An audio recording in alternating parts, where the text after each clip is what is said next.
अस्सलाम वालेकुम। आज मैं बनाऊंगी आलू के पकोड़े।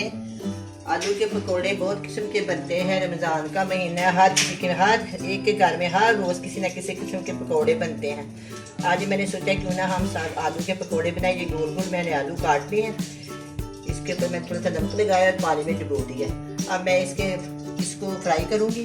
सबसे पहले मैं बेसन का बैटर तैयार करूँगी। इसके अंदर डालूँगी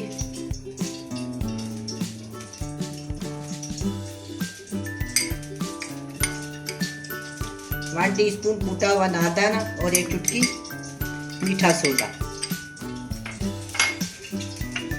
1/2 टीस्पून चाट मसाला,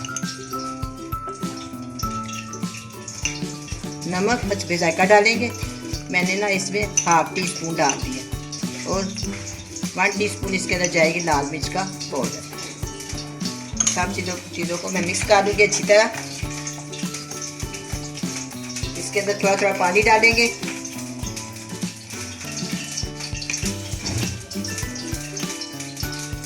चूल्हे के ऊपर मैंने कढ़ाई रख दी है, तेल गर्म होना शुरू हो गया।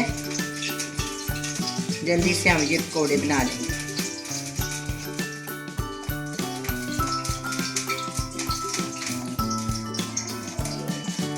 आलू को पानी से निकाल लिया। जब भी कभी आलू काटें पानी में डाल दें। जब इसको निकालें तो वो पीले नहीं होते, साफ सुथरा उसका वही रंग रहती है, वरना इनका रंग ख़राब हो जाती है। इसलिए मैंने उसको पानी में रखा हुआ था नमक डाल के।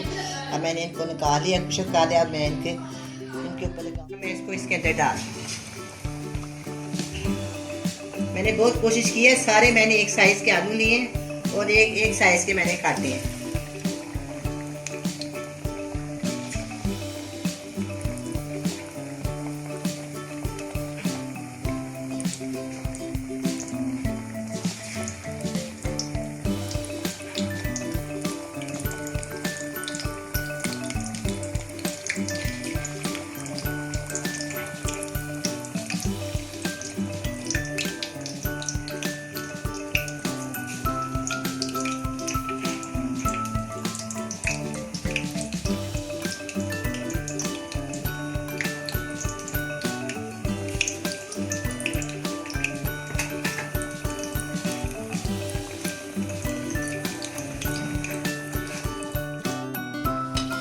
मैं पकौड़ों की साइड चेंज करती हूँ।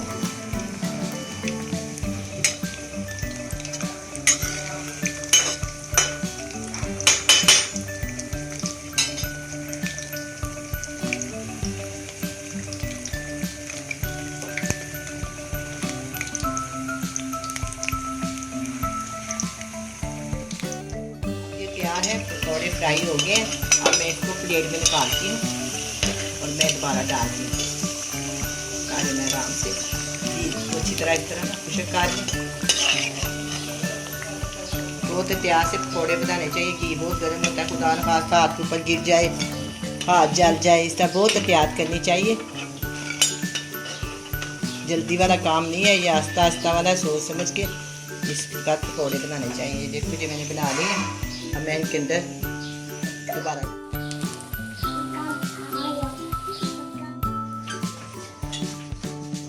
अब जी आलू वाले पकौड़े तैयार है। बहुत ही खस्ता और बहुत ही मज़ेदार बने हैं। आप भी बनाए, बड़े मज़े से खाएं।